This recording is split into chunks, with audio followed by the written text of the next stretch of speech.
जी दोस्तों, ये मेरा इलेक्ट्रो इंजीनियरिंग मेरा चैनल है जो जिसमें मैंने एक सीरीज़ ऑफ लेक्चर्स शुरू किया हुआ है। इलेक्ट्रिसिटी के लेक्चर्स हम इस वक्त चला रहे हैं। कोई 8-10 लेक्चर्स पहले मैं दे चुका हूँ, वो आप यूट्यूब पर देख सकते हैं। मेरे इसी इलेक्ट्रो इंजीनियरिंग चैनल पर अपलोड हैं वो। बराए मेहरबानी जब आप वीडियो किसी को देखते हैं तो वीडियो पूरी देखा करें ताकि आपको उसकी एक एक चीज़ समझ आ जाए। तमाम फार्मूले वगैरह और तमाम जो है उसका मटेरियल वो आपकी समझ में अच्छे तरीके से आ जाए। तो आज हम इंशाअल्लाह, लास्ट लेक्चर मेरा था उसके सीरीज सर्किट्स पे, तो आज हम इंशाअल्लाह पैरेलल सर्किट्स जो है ना वो पढ़ेंगे। पैरेलल सर्किट्स में करंट की क्या पोजीशन है, वोल्टेज की क्या पोजीशन है, रेजिस्टेंस की क्या पोजीशन है। तो चलते हैं आज के सबक की तरफ। ये देखिए, पैरेलल सर्किट्स। पैरेलल सर्किट्स से मुराद है कि यहाँ आप देखिए, ये पहली जो मैंने दी हुई है,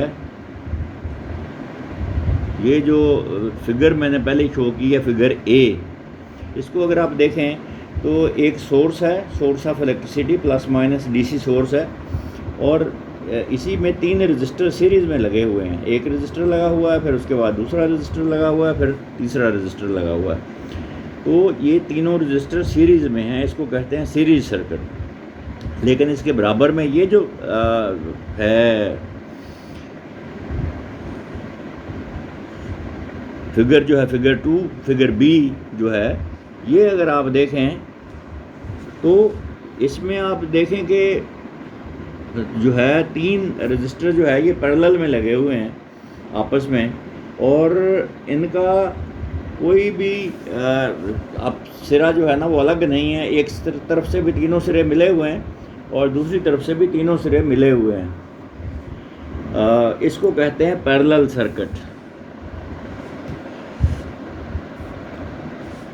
इस पैरेलल सर्किट में अब हम ये याद रहे कि हमने ओम्स लॉ जो पढ़ा था, V over I into R, या V is equal to I into R, V is equal to I into R, ये फार्मूला हमने पढ़ा था कि वोल्टेज जो है किसी भी क्लोज सर्किट में वो बराबर होते हैं current multiplied by resistance of the circuit. तो ये एक पैरेलल सर्किट है जिसमें एक जनरेटर है, डीसी सोर्स है 1000 वोल्ट का, प्लस माइनस से ज़ाहिर होता है कि ये डीसी जनरेटर है। इसका टर्मिनल ए जो है वो पॉजिटिव है और टर्मिनल बी जो है वो नेगेटिव है। नेगेटिव टर्मिनल के साथ भी 3 रजिस्टर लगे हुए हैं, 100 ओम, R1 और R2 200 ओम, R3 300 ओम। ये तीनों रजिस्टर जो हैं ये पैरेलल में लगे हुए हैं। तो आप देखें, अगर वोल्टेज देखें यहाँ पे, तो जो R1 को मिल रहे हैं 100 ओम के रजिस्टर को, जो वोल्टेज ए और बी, ए सिरा भी मिल रहा है, बी सिरा भी मिल रहा है, तो सेम वोल्टेज वही सिरा जो ए का है वो R2 को भी मिल रहा है, 200 ओम का जो रजिस्टर है, और R3 को भी मिल रहा है। तो कहने का मतलब ये है कि ए पॉइंट जो है वो तीनों रजिस्टर्स के एक एंड को मिल रहा है, और बी पॉइंट जो है नेगेटिव साइड जो है ये उन्हीं रजिस्टरों के दूसरे टर्मिनल को मिल रहा है। इसका मतलब ये हुआ कि जो वोल्टेज 100 ओम के रजिस्टर पर होंगे वही 200 ओम के रजिस्टर पर होंगे, वही 300 रजिस्टर के ऊपर होंगे। इसका मतलब ये हुआ कि पैरेलल में जितनी भी ब्रांचेस होती हैं उनमें वोल्टेज सब में बराबर होंगे। इसका मतलब है the voltage is the same across all branches of a parallel circuit. ये VT यानी total voltage is equal to V1 equal to V2 equal to V3 and so on. और जितने भी पैरेलल में लगे हुए हैं रजिस्टर, जितने भी लोड हैं, सब में वोल्टेज बराबर होंगे। इसका दूसरे लफ्ज़ों में मैं आपको एक मिसाल और देता हूँ कि हमारे घरों में आमतौर पर इस्त्री है, वॉशिंग मशीन है, पानी की मोटर है, तो अगर तीनों चीज़ें इकट्ठी चल रही हों, हम इलेक्ट्रिसिटी मिल रही हो तीनों को, तो तीनों को पैरेलल में ये मिलती है। क्यों कि अगर आप वॉशिंग मशीन बंद कर दें तो बाकी दोनों चीज़ें बंद नहीं होती हैं, बाकी दोनों चीज़ें चल रही होती हैं। तो तीनों को वोल्टेज 220 वोल्ट मिल रहे होते हैं, तो इसका मतलब है ये तीनों पैरेलल में होती हैं। आगे चलते हैं, ये है वोल्टेज, यानी वोल्टेज पैरेलल सर्किट की तमाम ब्रांचेस में एक जैसे ही होते हैं, बराबर होते हैं। आगे चलते हैं करंट इन पैरेलल सर्किट। इसकी क्या कैफियत होगी? ये वही डायग्राम मैंने रखा है। 100 ओम, 200 ओम, 300 ओम के रजिस्टर लगे हुए हैं, जनरेटर लगा हुआ है, 1000 वोल्ट दे रहा है। A side is positive and B side is negative. तो करंट की अगर पोजीशन हम देखें तो ये मैंने कैलकुलेट किया है राइट साइड पे। ये देखिए यहाँ पे मैंने इसकी कैलकुलेशन थोड़ी सी की है। तो I1 यानी ये जो रजिस्टर है 100 ओम का, इसके अंदर इसकी करंट की क्या पोजीशन होगी? तो करंट का फार्मूला है V over R। V over R से मतलब है V हमें पता है 1000 वोल्ट है और R हमें पता है 100 ओम है। तो 1000 को 100 से डिवाइड करें V ओवर R करके, तो ये 10 एम्पियर निकलेगा इसका करंट। 100 ओम में से 10 एम्पियर करंट फ्लो हो रहा होगा। R2 जो है 200 ओम, इसको अगर आप करें V ओवर R तो 1000 over 200 is equal to 5 ampere. इसके अंदर से 5 एम्पियर फ्लो हो रहा होगा। इसी तरीके से R3 जो है 300 ओम, 1000 ओवर 300, ये 3.3 एम्पियर फ्लो हो रहा होगा। ये मैंने राइट साइड पे करंट निकाल के भी बताया है। टोटल करंट जो है IT दैट इज़ 18.3 एम्पियर। इसका मतलब ये हुआ the total current in a parallel circuit is the sum of the currents of all the branches. यानी तीनों ब्रांचेस का में जो करंट फ्लो हो रही है उसका सम अप कर लें, उसको जमा कर लें, ये टोटल करंट होगा। IT is equal to I2 I3 plus I3 plus I4 plus I5, जितने भी मतलब आपके लोड्स हैं। ये एक देखिए मैंने इसको पैरेलल सर्किट को समझाने की कोशिश की है। ये देखिए ये सिंगल बार जो लोहे की पड़ी हुई है, ये सिंगल बार, ये सीरीज सर्किट शो कर रहा है। और ये जो तीन पैरेलल में हैं, तो देखिए क्रॉस डायमेंशनल एरिया जो है ये बढ़ गया है, तो ये तीनों पैरेलल में हैं। ये इसी तरीके से जैसे ये तीनों रजिस्टर पैरेलल में हैं। तो इसकी रेजिस्टेंस अगर हम देखें तो ये करंट देखें तो I1 IT is equal to I1 plus I2 plus I3। Voltage देखें तो V1 is equal to V2 is equal to V3। लेकिन रेजिस्टेंस अगर हम देखें तो ये थोड़ा सा मुख्तलिफ तरीके से नज़र आएगी।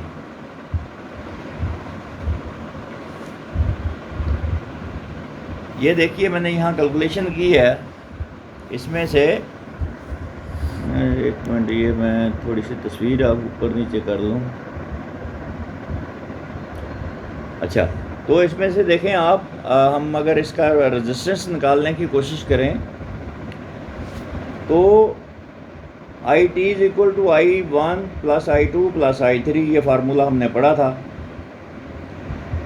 तो इस फार्मूले को अगर हम देखें तो मैंने क्या किया है कि I का फार्मूला है ये राइट साइड पे अगर आप देखें ये वाला, तो I जो है जिस पे मैंने सर्कल भी किया है रेड कलर से, तो I का फार्मूला जो है ये है V ओवर R। तो यहाँ I को मैंने V ओवर R से तब्दील कर दिया है। E लिखें या V लिखें, ये देखें E या V एक ही बात है। तो ET is equal to divided by RT is equal to E1 over R1 plus E2 over R2 plus E3 over R3। इसका यह मतलब हुआ कि ये करंट्स को मैंने V ओवर R से रिप्लेस कर दिया है। अब अगर इसको मैं रिप्लेस करूं तो ये टोटल करंट होगा किसी भी सर्किट का, तो ET is equal to RT, यानी total current divided by total resistance, ये उसका करंट होगा, is equal to ET over R1 ये एक branch plus ET over R2 दूसरी branch plus ET over R3 तीसरी ब्रांच। तो तीनों जो है इसको अगर मैं ET क्योंकि सब के ऊपर आ रहा है, तो ET से मैं अगर सारी इक्वेशन को डिवाइड कर दूं तो ये आ जाएगा 1 over R1 is equal to 1 over R2 plus 1 over R2 plus 1 over R3। ये आप देख लीजिए बिल्कुल इसी तरीके से, क्योंकि इसको ET से मैंने डिवाइड कर दिया है। तो इसका फार्मूला बन गया 1 over RT is equal to 1 over R1 plus 1 over R2 plus 1 over R3। चलें कैलकुलेट करते हैं इसको। कैलकुलेशन की तरफ अगर हम जाएं तो ये फार्मूला है, इसको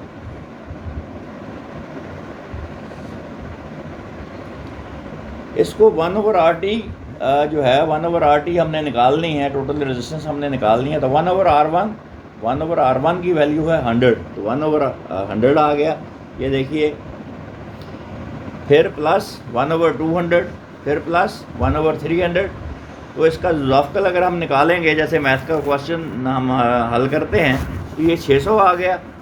तो 600 100 से 600 को डिवाइड करें 6 को ऊपर 1 से मल्टीप्लाई करें तो ये 6 आ गया। प्लस R2 जो है वो 200 है, 200 को डिवाइड करें 600 पे तो 3 जवाब आएगा। 3 को फिर 1 से मल्टीप्लाई करें तो 3 आ गया। इसी तरीके से ये R3 जो है ये 300 ओम है, तो 300 को अगर डबल करें 2 से मल्टीप्लाई करें तो 600, तो फिर 2 को 1 से मल्टीप्लाई करें तो ये 2 आ गया। तो ये टोटल आ गया 6 3 9 10 11 एम्पियर। 11/600। 11/600 का मतलब है कि मैं अगर इसको दोनों तरफ को उल्टा कर लूँ, 1/RT था तो ये RT कर लूँ तो इधर भी उल्टा करना पड़ेगा दूसरी तरफ को भी, तो ये हो जाएगा 600/11। तो इसको मैं अगर डिवाइड करूँ तो ये आएगा 54.5 ओम। RT क्या निकला, टोटल रेजिस्टेंस क्या निकली, 54.5 ओम। यानी इस पूरे सर्किट की ये जो तीनों रजिस्टर से पैरेलल में हैं, इसकी टोटल सर्किट रेजिस्टेंस में अगर निकालूं ये निकलती है 54.5 ओम।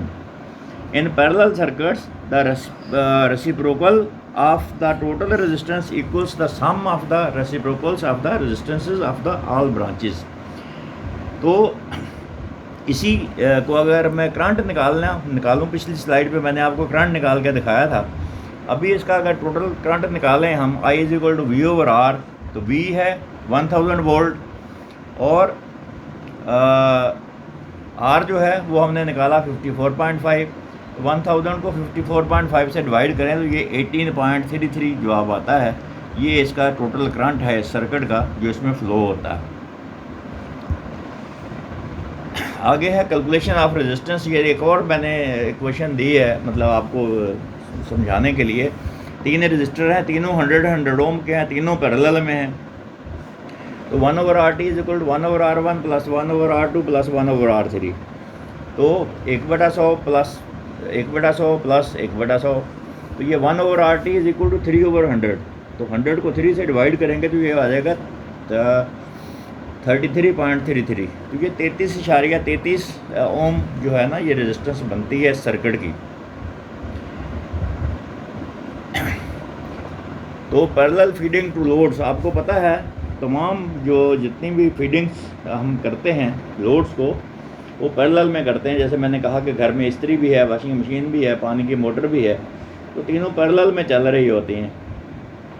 तो हम लोग इसी तरीके से ये 100 ओम का जो पहला रजिस्टर है, ये आप समझ लीजिए कि ये एक लोड है, ये दूसरा लोड है ये वाला, और ये तीसरा लोड है जिस पे मैं एरो सर्कल कर रहा हूँ, ये चौथा लोड है। ये 4 चीज़ें हम चला रहे हैं और चारों पैरेलल में हैं। लेकिन सब की रेजिस्टेंस जो अब अगर 100 ओम हो तो सर्किट की टोटल रेजिस्टेंस जो हो, ये फार्मूले से अगर आप निकालेंगे तो ये 25 ओम निकलेगी। 1/RT = 1/R1, यानी 1/100 जमा दूसरा 1/100 जमा तीसरा 1/100 जमा चौथा 1/100। तो 1/RT को जब आप उल्टेंगे, RT करेंगे तो ये 25 ओम निकलेगी। वोल्टेज अगर देखें, हमने पहले देख लिया कि एक ब्रांच के जो वोल्टेज हैं वही दूसरी ब्रांच में है, वही तीसरी ब्रांच में है, वही चौथी ब्रांच में है। करंट को अगर देखें तो हमने पहले देख लिया कि पहली ब्रांच का करंट जमा दूसरी ब्रांच का करंट जमा तीसरी ब्रांच का करंट जमा चौथी ब्रांच का करंट, ये बराबर है टोटल करंट के। मुझे उम्मीद है कि ये आप अच्छे तरीके से समझ गए होंगे। ये आज के पैरेलल सर्किट यहीं तक, ये आज का लेक्चर यहीं पे हम ख़त्म करते हैं। मेरी रिक्वेस्ट ये है कि जब भी आप लेक्चर देखें तो इस लेक्चर को पूरा देखा करें और चैनल को सब्सक्राइब भी ज़रूर करें ताकि आपको आने वाली वीडियोस आपको बर वक्त मिल सके। साथ घंटी का बटन दबाएंगे तो आपके पास नोटिफिकेशन आ जाएगा कि जनाब मैंने कोई नई वीडियो अपलोड की है। मुझे उम्मीद है आप इससे भरपूर